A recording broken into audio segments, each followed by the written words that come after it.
There it is. The countdown's delayed.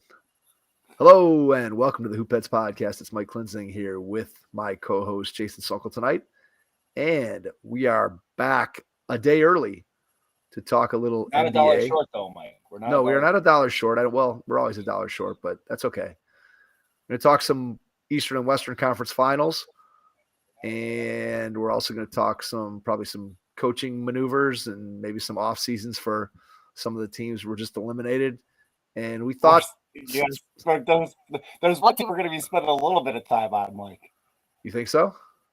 Ja Morant, baby, we got to talk about that.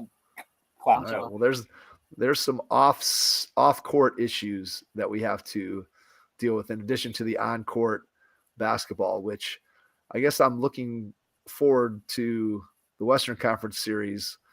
I'm not sure I'm super excited about the Eastern Conference series. But anyway, are we going to start in the West? You got a game for me? Where are we at here? I got a game for you, Mike.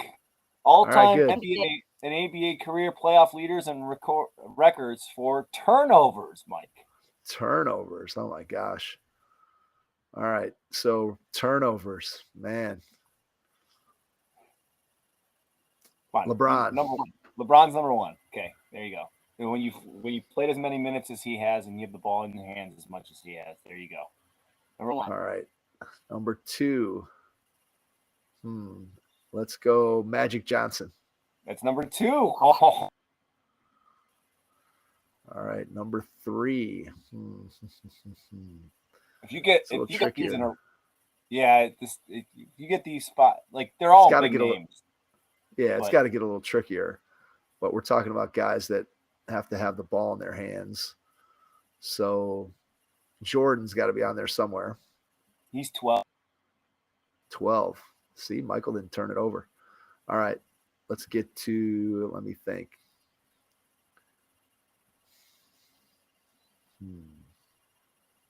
Larry Bird. 15. I need point guards. John Stockton. I'd stay away from the point guards. 14. Stay away from point guards. Not point guards. I found this on Shaq. Shaq is number 3. Shaq is number 3. Wow. All right. Tim Duncan. Number 5. Really? So now I'm only missing number 4, huh?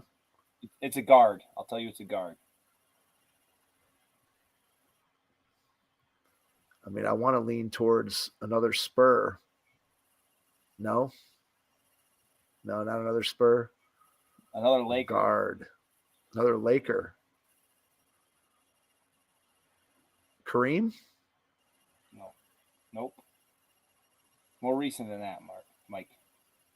More recent. Kobe. Yeah. It is Kobe. Kobe? Okay.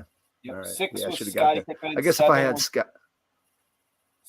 6 is Scottie Pippen. 7 is Tony Parker. 8 is Dwayne Wade. 9 is Julius Erving. And 10 is the guy who showed up the other night, James Harden. Nice. Showed up for what? Was it his prom night?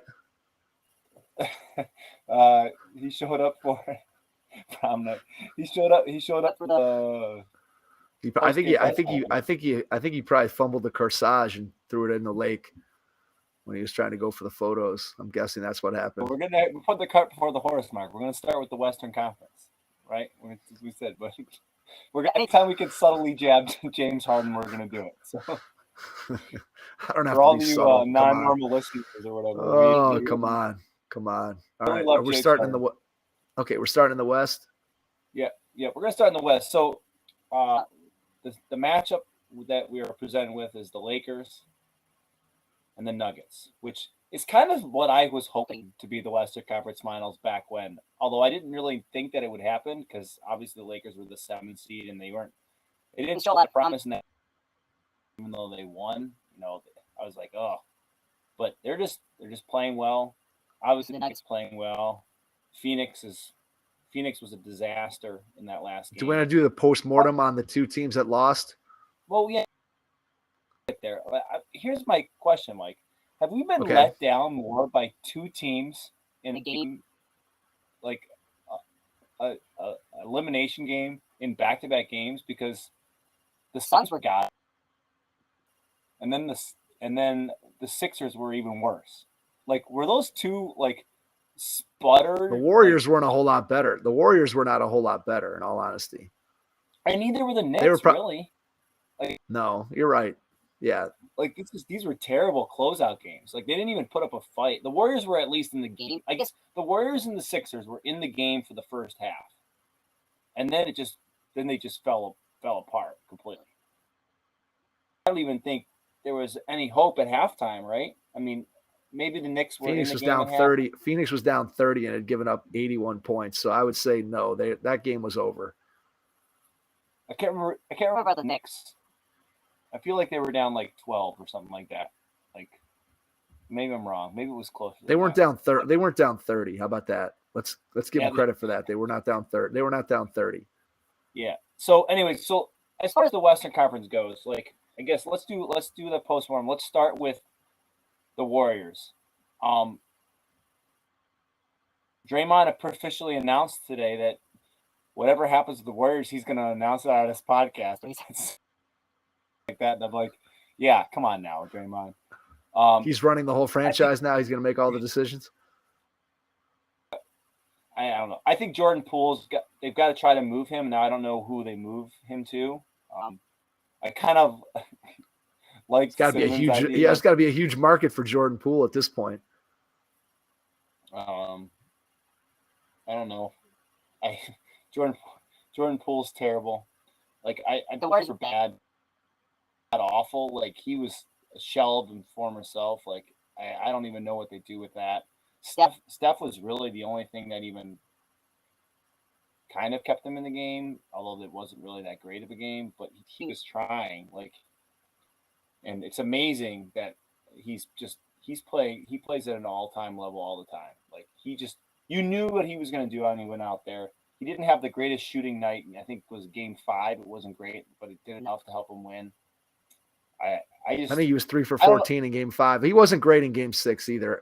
But I mean, they needed him to be game 7, 50-point Steph, and he was Butler. He basically needed to be. Yeah. He basically needed to be what Jimmy Butler has been, and he just can't do that. And the bottom line is this: like, the Warriors are kind of stuck in no man land with the luxury tax and all this, and they really don't have anything they can do unless they can move Poole and these other pieces. They're kind of, they have to probably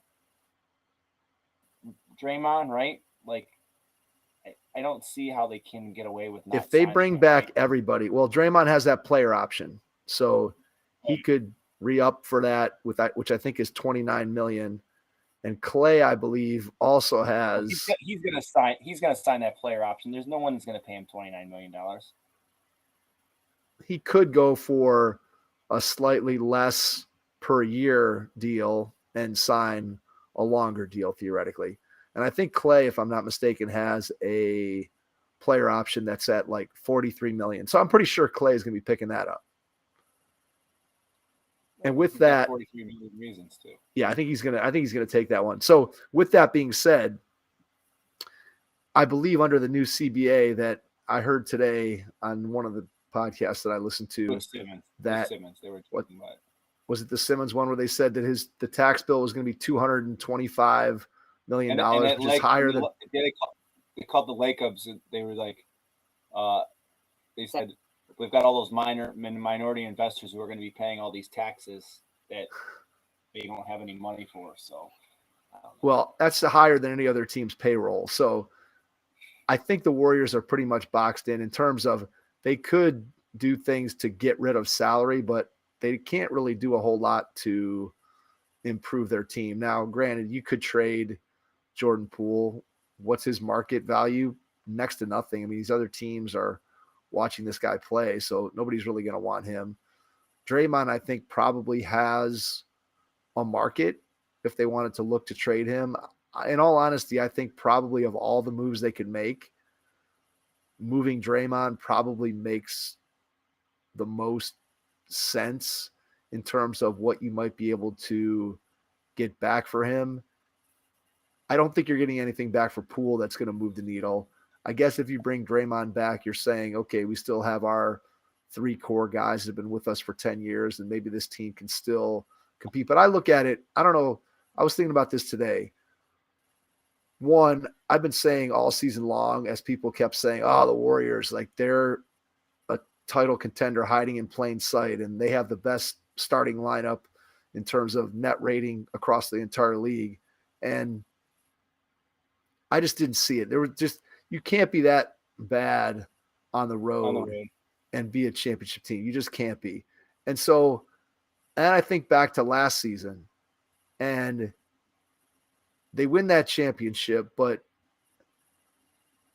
they beat the Celtics, who we're going to talk about the Celtics in a little bit. And I know Tatum had 51 in game 7. I know we talked about how he had 46 in game 6 last year, but he was 0 for 14 in game 6 in that series against the Sixers.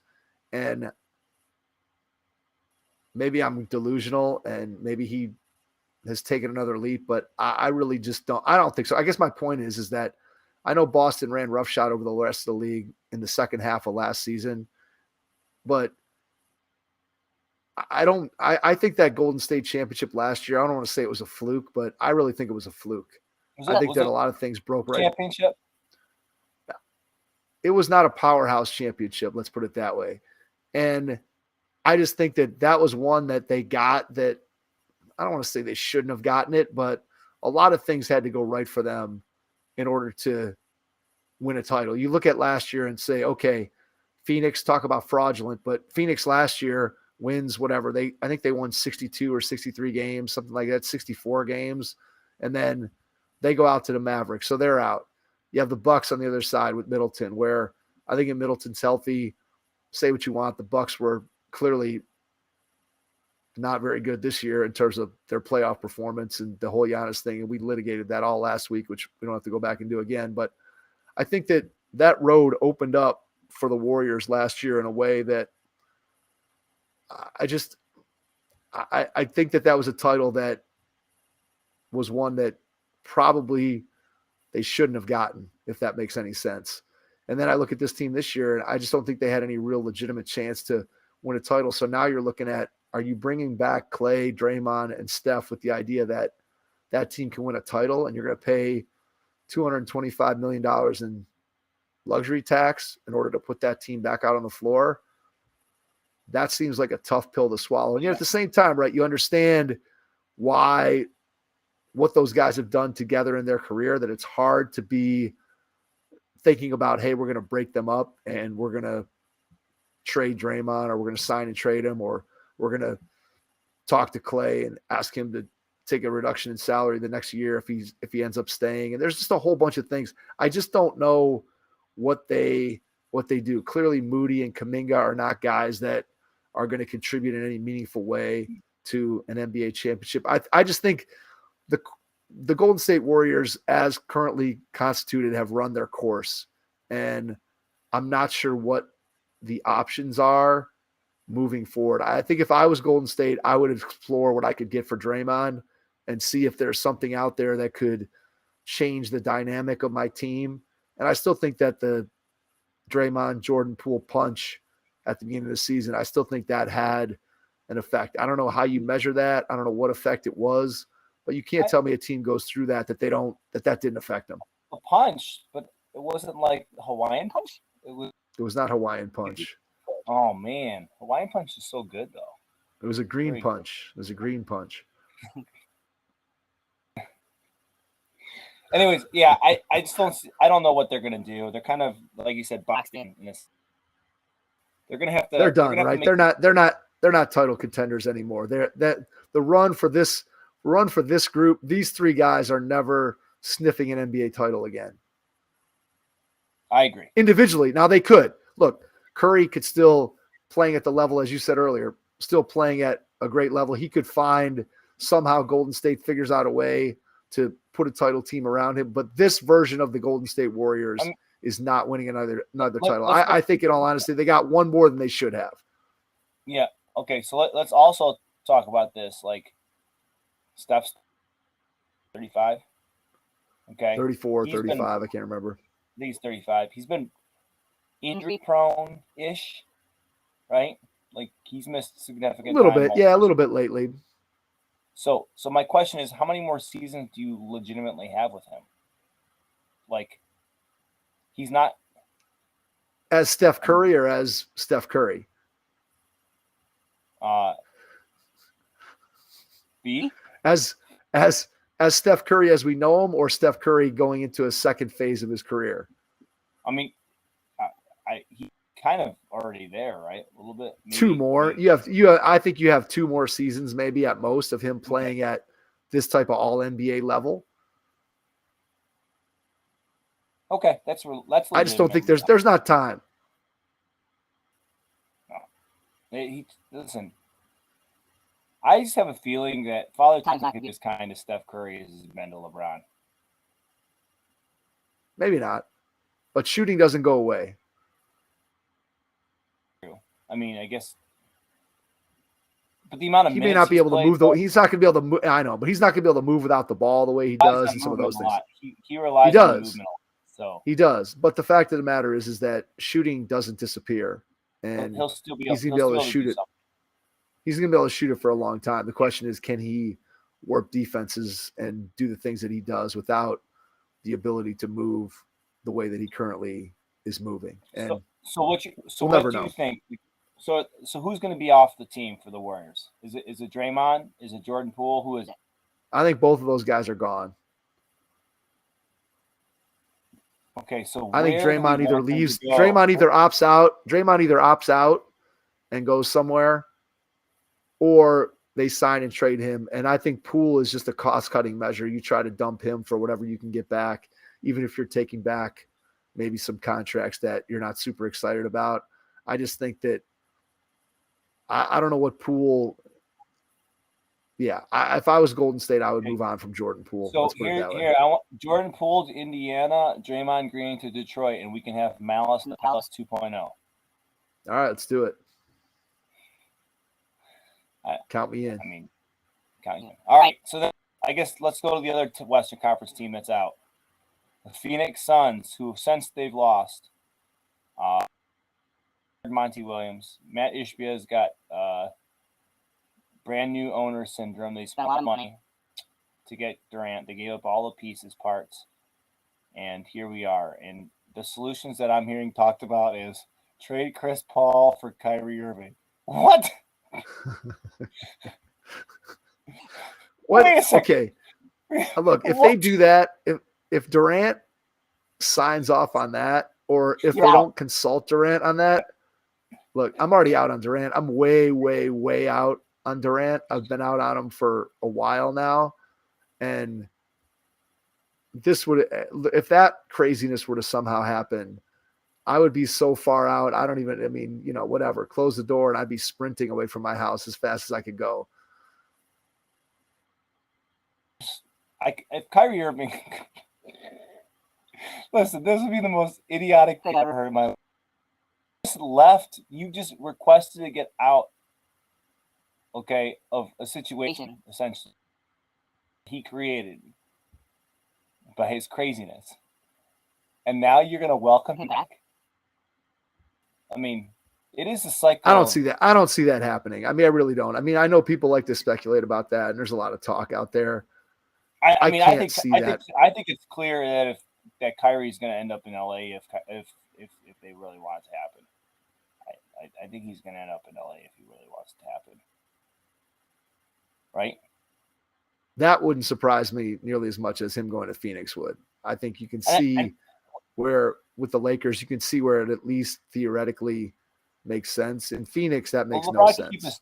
LeBron could keep his thumb on Kyrie a little bit. I think Kyrie would be respectful to LeBron because LeBron's been there and he's done that and he's already worked with Kyrie before and it was probably the best years of Kyrie's career, right? I mean, let's be honest.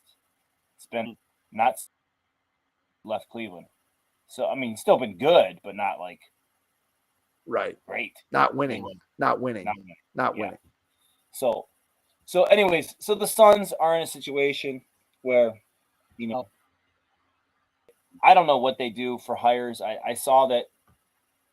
I don't know. I saw Budenholzer was a candidate. I laughed. Who else did I see? Steve Nash. Steve Nash. God, go back there. Come on now. That can't be true. Favorite son of the franchise's favorite son. If you're going to bring back Why Kyrie, would you go back to Durant? I would hire Nash, bring in Kyrie. Let's get the band back together, man. Is that a serious thing? Wait, Steve Nash. There's a history. No. I'm just making that up. There's a serious. That would be a lot of fun. Get those guys. There was so much winning that they did together in Brooklyn. That why wouldn't you want to reunite in the Valley of the Sun? That'd be fun. Yeah. I also heard that think just the whole Ishbia thing seems a little bit off, maybe a little bit. He seems more Tom psycho Izzo? than he looks. If Tom Izzo how to flop like Ishbia did, when he got I got a name. I got a name for you. They got a Michigan State connection. He's one of your favorite follows on Twitter. Former NBA coach with ties to Michigan State. It's one of your favorite follows. Magic. Magic. Let's bring Magic back to coach this team. I know we're not going there because we talked about Budenholzer. You saw that Mark Jackson being interviewed for the. Oh. Mama, there goes that man. Oh, that would be, man. That would be a horrendous hire for the Bucks. Horrendous. Yeah. So now he hasn't coached in like 10 years. That's like the Bill Cowher thing. Oh, Bill Cowher's coming to Cleveland. Right. In Strongsville. He's gonna live. No. That's not happening. No. Anyways, no. So the Suns, what do they do, Mike? Like, is Chris Paul on this team at training camp or not? I mean, I could go back and forth on Chris Paul. Like, there's part of you. I know he's got a $30 million salary that's guaranteed by like June something or other, and then I think 15 million of it is guaranteed. So they could theoretically save half of that money, or wherever they trade him to, somebody could release him, pay him the 15 million, and be done with them. If you're talking about trading Chris Paul for salary, I guess the question is, and I mean, the answer is already out there. The answer is that Chris Paul is never going to be available for a team that's trying to win an NBA title through 4 rounds of the playoffs. He's just not. The guy hasn't made it through a playoffs in 6 or 7 years. So Mike, the fact that, for you. Mike, okay. Mike. Yeah. If the Cavs could somehow get him as a backup point guard, would you want him on our team as a backup point guard?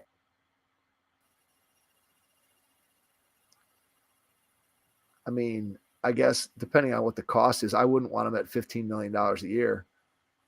If I could get him for the veterans minimum, maybe. What? I'm not a huge Chris Paul fan. I'm really not. That's your max is the veteran minimum. You wouldn't pay him any more than that.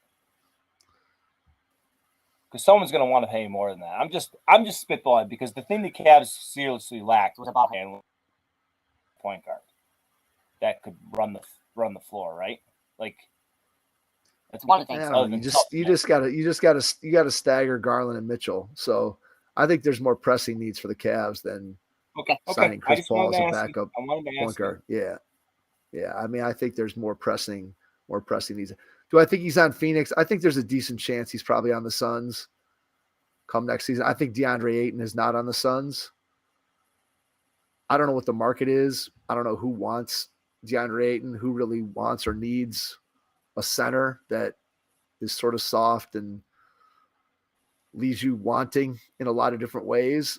But I'm guessing that there's teams that look at DeAndre Ayton's talent and his offensive ability to shoot the ball and some of the things that he can do and look at it and say, well, he's been in Phoenix where he's never been more than the, I guess, 3rd option at the best and probably even 4th or 5th option. Maybe if we bring this guy in and he's our 2nd option, maybe he goes from 18 and 11 to 25 and 13, and he becomes a different type of player if we feature him more in our offense. Good luck with that. If you're the team that trades for him, I wouldn't want to be that team, especially paying him at the max salary that he's going to be due over the next. I don't even know if his extension kicked in this season or when it kicks into next year, but he's got 3 or 4 years left on his deal. And that's a lot of money to go to DeAndre Ayton, who I'm not sure is going to move the needle for you winning or losing. But statistically, you could see where teams could make a case for, hey, we should sign this guy because he's put up decent numbers as, like I said, a third or fourth option in Phoenix. And if you make him your number 2 option, maybe those numbers go up. I just think if he's your number 2 option, you're probably not going very far. There's probably not a whole lot of places where you're going to go. So my dog agrees. Special live interruption by your dog. Is he good? That's it. He's getting it done. I'm sure he's going to keep barking here, but it's all right. We'll see. We'll see what we can do. We'll see if he. Tell Meredith she's home now. Let him out. Let him outside. She's already in bed, man. She's already asleep. Oh my gosh, he's college. I think the big thing with Phoenix is, look, this is 2 years in a row that they have completely just not shown up for first a Game 7 and then a Game 6 on their home floor, and just completely no-showed and provided zero resistance last year against Dallas in Game 7 and this year against Denver in Game 6. And at some point, I guess the answer is, hey, you fired the coach, so that's one piece of it. Devin Booker didn't have a good game in either one of those 2 elimination games. Now, he was obviously tremendous in every game in this series besides Game 6.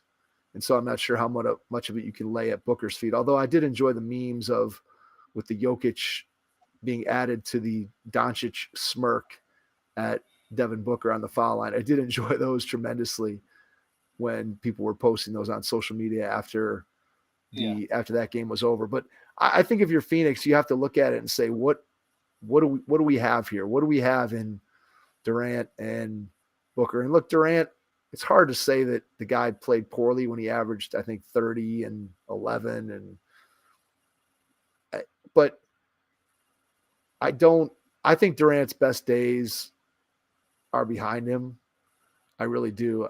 That's not to say that he's going to completely fall off the map, but I think the days of Durant being able to win you playoff series and be the guy that just totally controls everything that we saw back when he was with the Warriors, I don't think that guy is coming back. I look at his performance last year against Brooklyn in the first round where they kind of overpowered him. And then I look at this series where Aaron Gordon was bodying him and really did a great job defensively of making him work for everything that he got. And he just didn't feel as automatic. And he's a guy who it feels like plays better when he's playing off of other great players. Like, he's not the guy you're just going to give him the ball and put it in his hands and let him dictate the action as a playmaker. Yep. And so I look at Durant as almost moving into a second phase of his career where he's clearly, and look, he slots in. If Booker's your number 1, it's a pretty good number 1 guy. If you look around the league at who those number 1 guys are, you could do a lot worse than Devin Booker. And obviously you could do a lot worse than Kevin Durant as your number 2. But I think if you're Phoenix with everything you gave up, you need Kevin Durant to be 1 on par with them. 1A. Well, on par with them. Yeah, I mean, you want the Durant that's superstar Durant. I'm just not sure that guy. I don't think he exists anymore. So if I'm a Phoenix fan, I don't feel very good about my team because I don't like the mental makeup of what's happened to me 2 years in a row with Booker as my number 1 guy. And I'm not confident that a coaching change is going to make a difference. And I'm a little worried about everything that I gave up for Durant, who, look, maybe he's still very, very close to the apex of his career, but he's definitely starting to slide down the backside of that mountain. And with everything that Phoenix gave up in order to get him, there's not a whole lot of moves that they can make to really improve and get better. And then they're in a situation where they can do whatever they want in the regular season next year. It's not going to matter because nobody's going to trust this team. Playoffs. Right. Nobody's going to trust this team when it comes to the playoffs. Nobody. Yep. I agree. All right, so 2 winners, Mike, in the preview of the game. So we got. Can we start with the Lakers? Can we start with the Lakers? Yeah, sure. All right, I want to ask you a question. Okay. You ready? All right. So here's my question. So we spent 10 minutes earlier on the pod talking about the Warriors, correct? Mm-hmm. Would you agree with me, or was I just talking out of my own mouth that the Warriors this season were fraudulent? Were the Warriors a fraudulent title contender this year in your mind? Yeah, I would say so. No. Okay, so no? So does that make the question? That was the answer to the question you're about to try to ask me. So does that devalue in your mind the Lakers' victory, who beat the clownish Memphis Grizzlies in round 1, and then the fraudulent Warriors in round 2, and now they're running into what I believe to be the best remaining team in the NBA? Man. Here's what I'm going to say. Here's my response, Mike. Okay. I can see why we can make that assumption. We can connect the dots to that. All right. There's only one problem. There's a guy named LeBron in the Lakers. That he's done that. He went to 8 straight finals. Championship. Okay. And he's played so well the last 3 games. And I know it was against the Warriors and they're clowning. Okay. What the Lakers have is a unique situation. They have, obviously, Anthony Davis, as long as he doesn't have to be in a wheelchair. And they have LeBron James, who's not 100% at all. Like, I know that, we could say, they're just saying that, but you can tell he's not 100%, right, Mike? You agree with that statement? You can tell he's not 100% playing on that foot. I mean, I don't know where the foot starts and the changing of his game ends. He clearly does not look like the super explosive LeBron that we have seen through the years. He is not that. He's not that guy anymore. And yet, let's break this down. Okay, clearly we would both right now take Jokic as if we had to pick players that is left in the NBA. Jokic is our number 1, right? We take him no one. question. No question. Then we're left with, are you taking Butler or are you taking LeBron right now? Because we know we're not taking Tatum. Okay, I don't care that he's taking Tatum. Yeah, so I'm not taking Tatum. Are you taking Butler or are you taking LeBron? Because I'm taking LeBron. If I'm purely picking for experience and who do I think has a better chance to get my team over the hump and I'm taking LeBron over Butler. 100%. I think LeBron with a better supporting cast is a better pick. I think if I need a guy to get me 45 in a game to win a game with a lesser supporting cast, I think Butler probably fits that bill better. But I think if you look at the respective teams that they each play for, that's sort of the situation that they're in. Miami needs Butler to be at his very, very best and score a ton, or they're just going to have no chance in any game. I don't care who they're playing. Now, granted, they were playing the Knicks, who were, let's just say, offensively challenged in that series. And so he had a little bit more leeway. You're not going to have as much leeway against the Celtics if you're Jimmy Butler. You're going to have to score. He's going to have to average 30 a game in that series, 30 plus, in order for Miami to have, I think, any chance, just because of the two-way factor that Boston brings to the table that the other team, the Knicks, clearly didn't. Then you think about LeBron, and he's got guys on his team that, granted, they're not all going to come through in any one game. It's not like you can be like, oh, we can count on. You just don't know which Austin one. Reeves. You just don't know which one. One of them's going to show up. Like, seriously, right? Like, one of them shows up every game. Yeah, they've had enough guys that have shown that they can do it on a one-game basis that somebody else is going to show up. And so if LeBron can get his 25, 8, and 8, AD can get his 20 and 15, and now you get one more guy that goes for 20 plus, suddenly if you're the Lakers, that's the formula for how you keep winning. And so I'm just asking the question because I still think that when I look at this Lakers team, and again, maybe I'm discounting these guys that we're talking about, right? Maybe I'm discounting Hachimura and Austin Reeves and Lonnie Walker and Schroeder and Russell. Yeah, maybe I'm discounting those guys. Maybe I'm not giving them their just due, but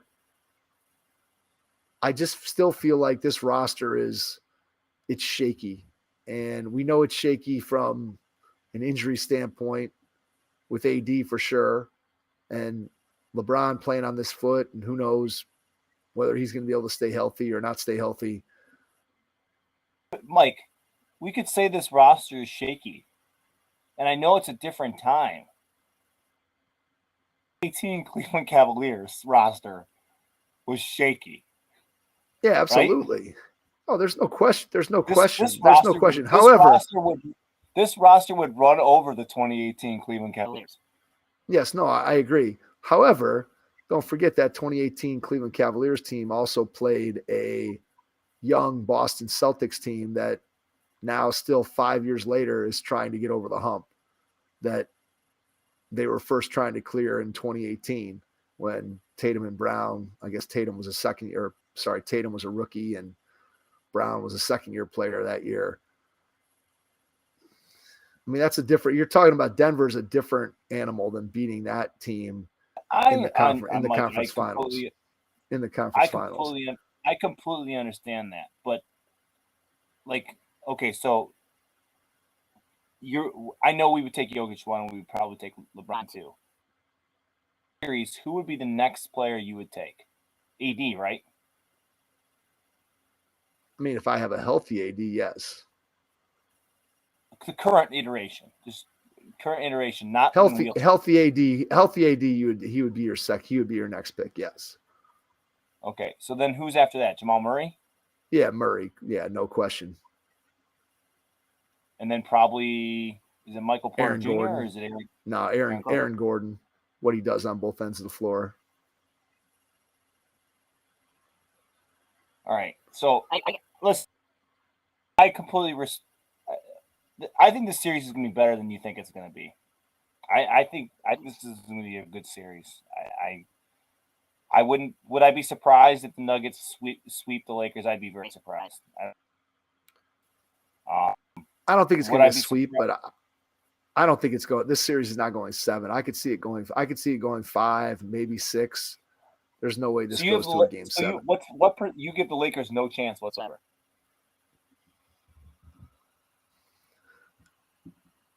No, I think Denver wins the series. You have the combination of Denver having home court, the Lakers having to play at altitude. I believe, if I'm not mistaken, that I think they're on the every other day plan for this series. I could be wrong. I think they're on that for all, because now there's not a day off for any of the games, right? That's what I'm saying. I don't know where let me see here we go. So they go Tuesday, Thursday, Saturday, Monday, Wednesday, Friday, Sunday. Yeah, so it's every other day. So you're talking about every other day with travel for these games potentially at altitude. I just don't look.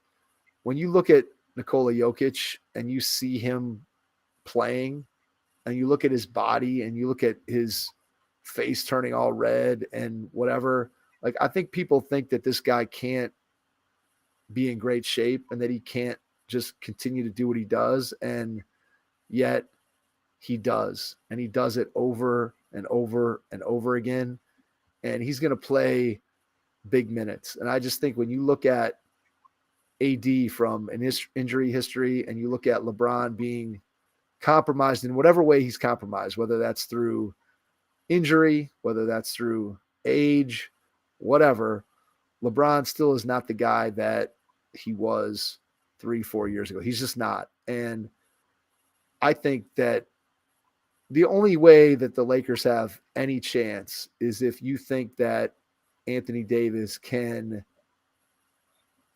control Jokic to the point where he's not as big of a factor in what's going on the floor for Denver at the offensive end of the floor. And I just don't see Anthony Davis being able to – I just don't see him being able to control Jokic. And if you're not going to control Jokic, which nobody I don't think is going to be able to, which is why I think Denver's going to win the title, I think that his passing and what those other guys do playing off of him, I think that they're going to be able to take advantage of some of the things that the Lakers maybe got away with against Golden State. I just don't think – I think Jokic is going to punish that. And I can't see a series where AD holds Jokic down and Jokic is averaging 21 points a game and only shooting 45% from the field. I just don't see it. They're just – I think he's too good. And just does AD – can AD bang with Jokic for 40 minutes a night every other day for 7 games? Yes. What do you think? I mean, can he do? You think he can do that? I think he can do it. Really? I do. I don't have any reason why. I just feel like I just feel like call me 2021 Jason again. Here we go. I'm clouding my judgment. I'm liking the Lakers in the series, Mike. I don't know why, other than LeBron. Come on, man. I don't know. Maybe it's me hoping. Because honestly, I think, do you know what I really want, Mike? I want a Laker Heat finals. That's what I want. LeBron. Why? Really? LeBron versus Love. Okay. LeBron versus Spoelstra. Okay. Butler. That sounds like another Dallas 2011 finals for LeBron. That's what I'd be sensing there. Well, you think Miami would win that series? I think Spoelstra would get into his head. Spoelstra would figure out a way into his head. So of the 4 teams, Mike, and then we probably should transition to Eastern Conference. Yeah. Of the 4 teams, who do you think's the favorite to win the NBA title in sports books right now? Boston. It is Boston. 100. Okay, who's number 2? The Lakers. No, Denver. Okay. Denver plus 240. The Lakers plus 320. The Miami Heat plus 1600. Yeah, I don't think the Heat can win it. I mean, I really don't. I mean, they might be able to beat Boston, but I don't think they're beating Denver or the Lakers if somehow the Lakers are the manage. I think going back to my original point, and this is the last thing I want to say about this series, is I just don't think that when you look at the Jokic minutes on the floor, which he's going to play 40 minutes a night if they need him to, if they don't put Davis on him, who guards him on the Lakers roster?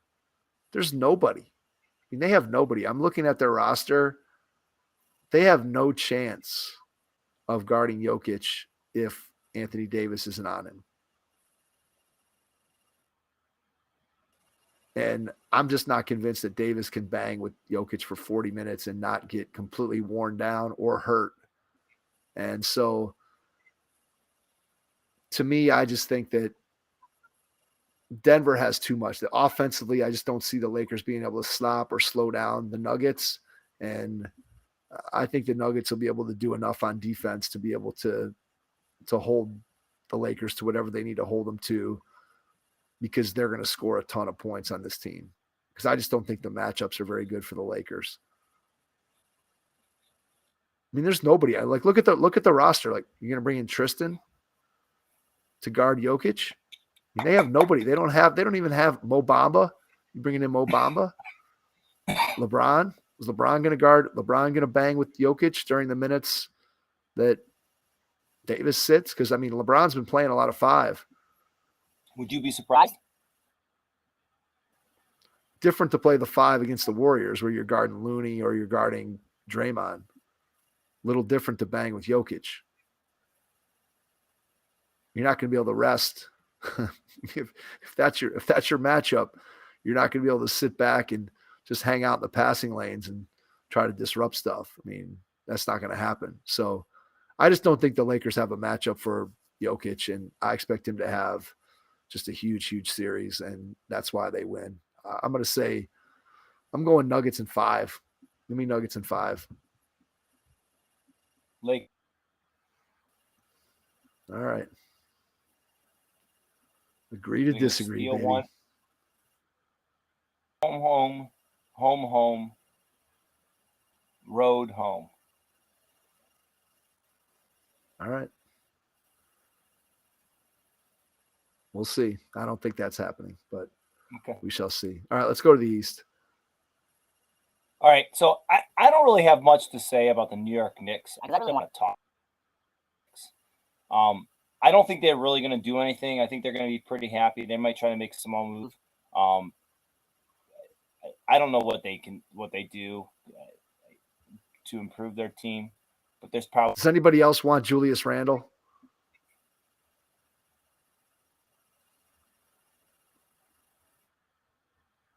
Is there a team out there that is saying to themselves, there's probably a team. I want Julius Randle? There's probably a team out there. I don't think anyone's knocking on their door asking for him. But that's the move now that it's Brunson's team, is just to get rid of Randle. And I don't know what you can get for him, but if I'm the New York Knicks, that's the move that I'd be trying to make is let me explore every option I have for Julius Randle. I don't want to pay him whatever's left on his contract. And to me, he's just not a guy that you're going to win with long-term. So why not try to ship him out? Even if you end up getting parts for Randle, maybe you get some parts that either A, help your team, or B, allow you to make a future trade when you have contracts that can fit into different slots in the salary structure. So if I was the Knicks, that's the one move I would make is I got to figure out what do I do with Julius Randle, and preferably I'm shipping him out somewhere and trying to bring somebody else in. Even if it's another guy that has flaws, at least the flaws are different than what Randle is. At least the grass is theoretically greener on the other side. I know what I have in Julius Randle, and I'm not happy with that. If I'm a Knicks fan or a Knicks front office person, I've seen from him in the 2 playoff appearances in the last 3 years for the Knicks. I don't want any more. I don't want to be in the Julius Randle business. Okay. Anything else on the Knicks? No, again, just disappointing. Just disappointing that the Cavs floundered against the Knicks, and clearly the Knicks, not a good team. The Sixers. The moment we've all been waiting for. The MVP of the NBA scores 2 points in the second half of an elimination game. And these critics could have given Jokic the MVP. Some guy didn't get on the ballot. Give me a break. Get me out of here. I've been going back to a few years ago, I was a big Embiid guy, and he's clearly was better than Ben Simmons, who, by the way, trolled the Sixers hilariously. Yeah, that was a nice photo. Go ahead, Ben Simmons. You can't even play on the basketball floor, you idiot. He's an idiot, but he's an idiot. Anyways, the Sixers. Embiid, completely gone. James Harden, as you said, fumbling the crochet into the river or whatever you said. Listen, then that's not even the part that gets me though. Then it was his press conference. Joel, what do you have to say? We need some help. Well, James, we need some help. James and I can't do everything. Embiid, you scored 2 points in the second half. Can't do anything. I think he meant to say we can't do anything. James and I can't do anything. Not everything. We can't. He said we can't do anything. I think he was misquoted. 2 points. And the Sixers scored 10 points in the third quarter, Mike. That's embarrassing. Embarrassing. Both of us picked the Sixers to win the series. I don't know if it was reverse psychology. We did a good job, though. Anyway, I think I'll be super surprised if Doc Rivers is the coach, right? Will you be I'm surprised he didn't get fired today. I'm surprised he didn't get fired today, to be honest with you. You can't bring him back. Harden. Like, you almost can't bring – you might have to blow it up, Mike, after these comments. Like, what are you going to do? You got 13 other guys in the locker room, and he's saying none of these guys – like, the only reason they 6 for the majority of the game was Gorgie Jang, because he hit those, like, 4 threes in a row. And here saying, we need help. No. Like, come on, Embiid. Like, you're the MVP of the league. Act like I was so disappointed when that quote came out. I'm like, seriously? But at the same time, I was disappointed, but I wasn't super surprised. Like, I don't know. The Sixers, I think Harden's gone. I think he's going back to Houston. He misses the ribs and the food. Okay, buffets, the extracurricular activities in Houston. I think he misses. And I think the Sixers are in not good shape. What a collapse, because this is not what I wanted. I wanted the Sixers to move on, not because like a bag, and I didn't want the Celtics to win. That's why I'm the most perturbed by them. Like, come on, guys, and they were in the game. It was 55-52 at halftime. I first half and I turned it off because I was like, I recorded it. I was like, oh, I'll watch it later when I can actually like pay attention, because while I was watching the first half, I was like chasing the kids around yesterday a little bit. So I was like, I'm not really watching it. So I'll record it and then I'll watch the second half. And then that's when I texted you and said 10 points. And that's when I just like, I can't even believe that I stopped recording the game. I was like, I'm not recording this anymore. I don't want to watch this. So I don't know. I've talked a lot. I'll let you unload on the Sixers. Mike, go for it. Let me start by going back to our NBA preview for this season. And I believe every other season that James Harden has played on a team. And my comment always has been, if that is the guy that you are counting on to lead your franchise to an NBA championship, good luck, because it is not happening. And I said it at the beginning of this season. I said it at the beginning of the playoffs. I've said it anytime I've heard, oh, Philly is a legitimate contender. No, they are not.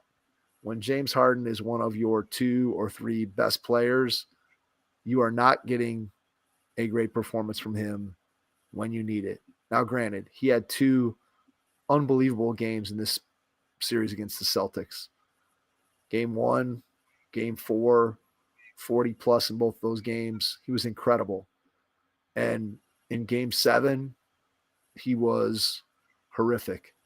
5 turnovers, 3 of 11 from the field, 9 points, basically a no-show for the entire game as far as being an impactful player. And you can say whatever you want, and people can try to defend him if you're a James Harden fan, but there is no possible way that anybody could have thought that this guy was going to come through in a big moment. He just isn't. And if I want to win an NBA title, he's not a guy I want on my team. If he wants to go back to Houston and play with Jalen Green and play with Alperen Şengün, great. Let him go back there, play with those guys, try to get the Rockets up to 500, perfect. But if you want him to win your franchise and NBA title, it is not happening. It is not happening with James Harden. And then the Embiid piece, we all understand why he won the MVP, leading scorer in the league, and finished strong, where Jokic kind of faded down the stretch. Giannis missed a lot of games due to injury. Embiid has been politicking for the award the last 3 years. And it's not to say that Joel Embiid was not deserving of this regular season MVP award, because you can make the statistical case for Embiid just like you can make one for Giannis and you can make one from Jokic. I don't have a huge problem with Embiid winning the regular season MVP, but the thing that I've said about Joel last years, show me in the playoffs that you can play 40 minutes in a huge game and be a factor down the stretch. Show me that you're not going to get hurt. So what did he do in this playoff run? Gets hurt, misses a game, comes back, isn't nearly as effective as he was before. In this game, like you said, 2 points in the second half. Why is that? Why does he only get 2 points in the second half? Is that conditioning? Is it the cumulative effect of the knee injury? I don't know. I don't know what it is, but if I have to count on Joel Embiid to carry me in the fourth quarter of a playoff game, show me the track record that says that he's going to come through in those moments. There isn't one. And Embiid is tremendously skilled as a big man. His ability to shoot the ball and his footwork, and when he's locked in, what he can do on defense, he's a tremendous, tremendous player. But in the playoffs, you need a guy who can play 44 minutes and be at his best in minute 44, not just in minutes 1 through 28. And Embiid just isn't there. He's not in good enough shape. Maybe he can't get in better shape. I don't know. Maybe his body, I don't know what the answers are, but I do know that if I was starting a franchise, I would not want Joel Embiid as my number one guy, because he's just not going to be able to come through in those moments. He hasn't proven it, and I don't see where that's ever going to change unless, look, he knows better than anyone what kind of conditioning he's in and what kind of conditioning he needs to be in. But when I look at Joel Embiid in the fourth quarter of big playoff games, I see a guy who is fatigued, who's tired, who's not playing at maximum effort. And as a result of that, he's not able to maximize the tremendous talent that he has. And so, look, none of this is surprising. I'm not surprised at all that Philly lost. Could they have won this series? Absolutely, they could have won this series. But they're not winning a title. You're not winning a title with these two guys. You're just not. If Embiid's your best player, you're not winning a title. If Harden now is your first, second, or third best player, you're not winning an NBA championship with these guys. You're just not. Yep. I agree, Mike. And it's just disappointing because I just thought they were going to beat the Celtics, and they just couldn't do it. But it fooled me again. Are the Celtics good? Are the Celtics good? I mean, geez. I mean, the Sixers had them on the brink of elimination until taking this Game 6, and then it carried over into Game 7. I don't think they're good. I don't think the Celtics are good. I don't think the Sixers are good. I don't think the Heat are very good. Definitely don't think the Knicks are good. How bad did we overrate the Eastern Conference through the course of this season? Well, I mean, let's be honest. I think I would have taken all 4 Western Conference teams over all 4 Eastern Conference teams. Yeah, and the other thing, I mean, here's the bottom line, Mike, is like Milwaukee, if Giannis doesn't get hurt, I think Milwaukee is more successful and wins. Okay, if I know we're talking ifs and buts, right? If the Cavs weren't afraid of the friggin' Heat or the Knicks, I think they give the Heat a run. I think it's the Heat. I don't know that we would have won, but I think we would have like shown up. Like, I mean, the Sixers in a few games, and Boston. How many games did it take? Boston goes 6 games. I don't know. I think it's crazy to me. Like it's crazy that the Western Conference has their teams are better now, and maybe they're better. Maybe the Western Conference is built more for the playoffs, and the Eastern Conference is season. I don't know. I don't know what you think. I think whichever team comes out of the West, I think is going to be favored to beat whatever team comes out of the East. And I expect the Western Conference champion to be the NBA champion, whether that be Denver or whether that be the Lakers if they somehow get by the Nuggets. Look, the Heat is doing it with smoke and mirrors and Jimmy Butler's just incredible play, especially in that first series.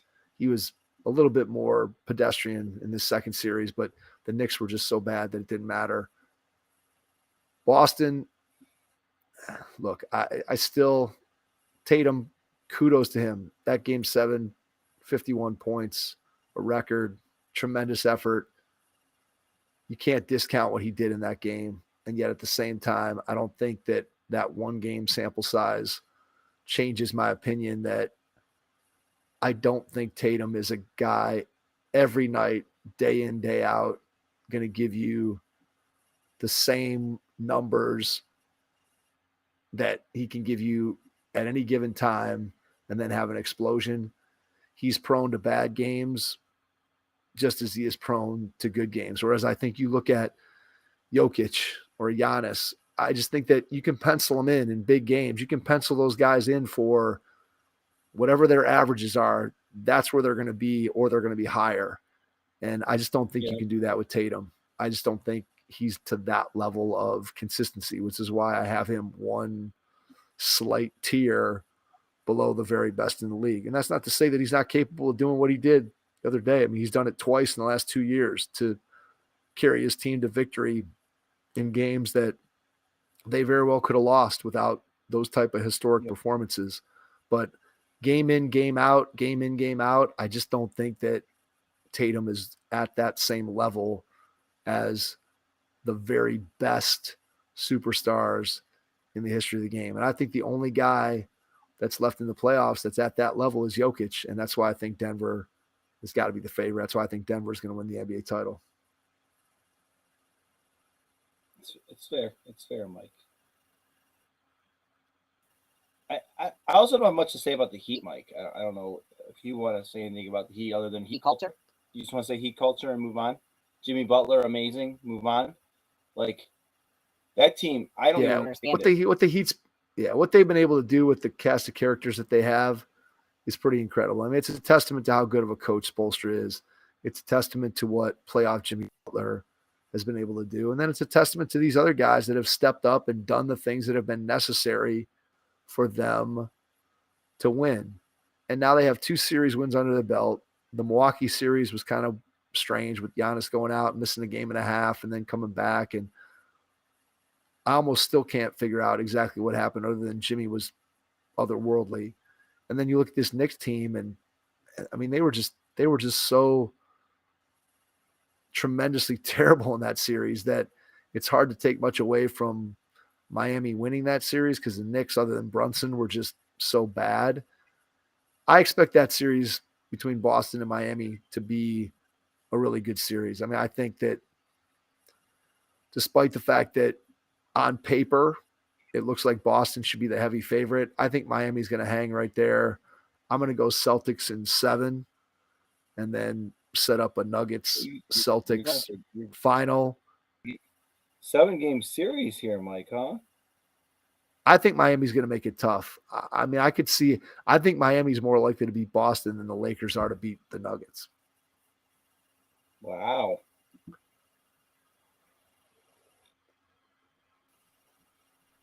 I think Boston wins this, and Boston wins this. But I think Boston wins this, and I'll go 6. I'll go 6, but Okay. I wouldn't be surprised if it's less than that. To be honest with you, I just think Boston's better. They're clearly better. They're clearly better. As much as I want the Heat to win, Boston's going to win because I'm not going to get what I want. So, yeah. Ja? Else, Mike? Ja? Oh, let's talk Ja real quick. Listen. Can Memphis bring him back?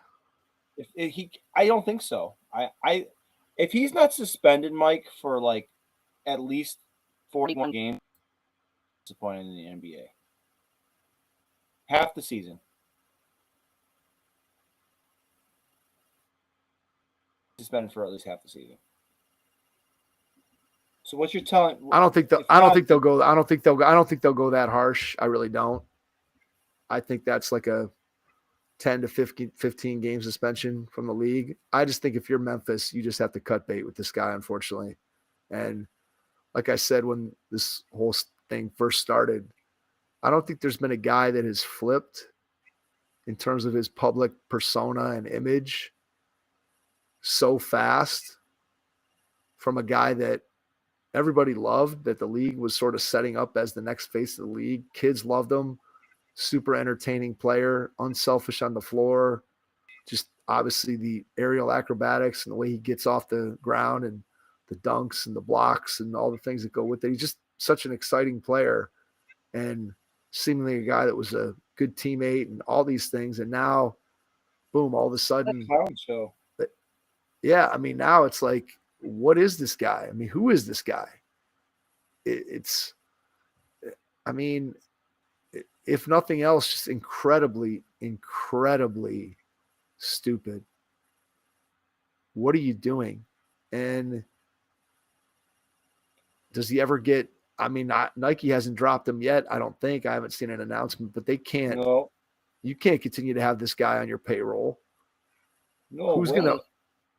Who's gonna want to hire him as an endorser? And who wants that guy as the face of your franchise? I won't be surprised. Look, I mean, clearly there would be a market if the Grizzlies make Ja Morant available. But look, there's going to be a team out there. There's going to be a lot of teams, though, that just say, yeah, thanks, but no thanks. And there's always going to be a buyer. I wouldn't want him on my team. I would not want him on my team either. And it's sad. I mean, it's sad that here's a guy, again, who has seemingly everything, and you're throwing it away. Why? So you can wave a gun around? I mean, it just makes no sense. It makes no sense whatsoever. So I don't know. If I was Memphis, he'd be 41 games, Mike. I want to see 41 games from the NBA. All right. I don't think you're going to see that. I don't. I'm How not saying games? you're wrong. What do you think? I said 10 to 15. He was already suspended for 8 games the first time. So you double it. No.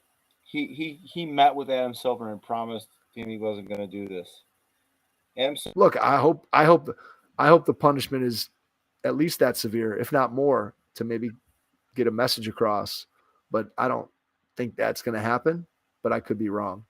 I just think Memphis has to trade him. Someone made a good point with that whole thing, though, that the NBA owners are going to make a big push on this because he's ruining the NBA.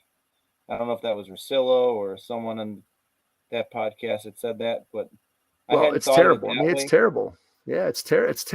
It's terrible in so many different ways. And like I said, what's even more astounding is just the fact that a year ago, I think if you'd have polled people in the NBA front offices, that they would have said, hey, the next guy that is going to become the face of the league is going to be Ja Morant. I think there would have been a lot of people that would have said that that's what they hoped was going to happen as an Yeah. American-born player, that he seemed like the next guy ascending to that superstar level.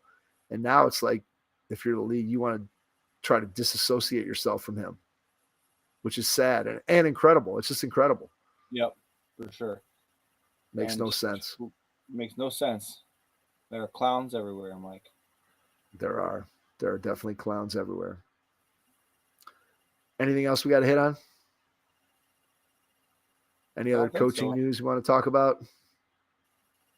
I mean, nothing's really happened yet. So no, people are meeting with different associates and stuff, but nothing. I think once one guy gets hired, then once one guy gets hired, then you'll start to see who's kicking things. themselves? Quinn Snyder's kicking himself right now. Yeah, maybe. I don't know how big his contract was and how much control he has. So maybe that's enough to make up for the fact that there were probably some better, just pure coaching jobs that he could have gotten just based on the team he would have been coaching. But when's the lottery? Is that tomorrow? It's either tomorrow or Thursday. I can't remember. Thursday. Okay. All right. It's coming up. So next time we talk, we will have an idea of where Victor Wembanyama is headed, which will be interesting. That will have a lot of long-term ramifications too about how teams. We want him to go to the West, gets him right? the team that gets him is going to obviously change their plans in terms of what they're going to do, and the teams that don't get him, the same thing. The way you're going to build your roster and construction. I mean, I guess. I mean, it doesn't. I mean, whatever. I mean, it's by the time he's ready to win NBA titles, this version of the Cavs will probably be at the tail end of what they're going to be. So we shall see. After that first round performance by the Cavs, I'm not so confident in this core of four guys that we're building toward an NBA title without some serious changes to be had. Okay. So I don't know what that looks like, but who knows?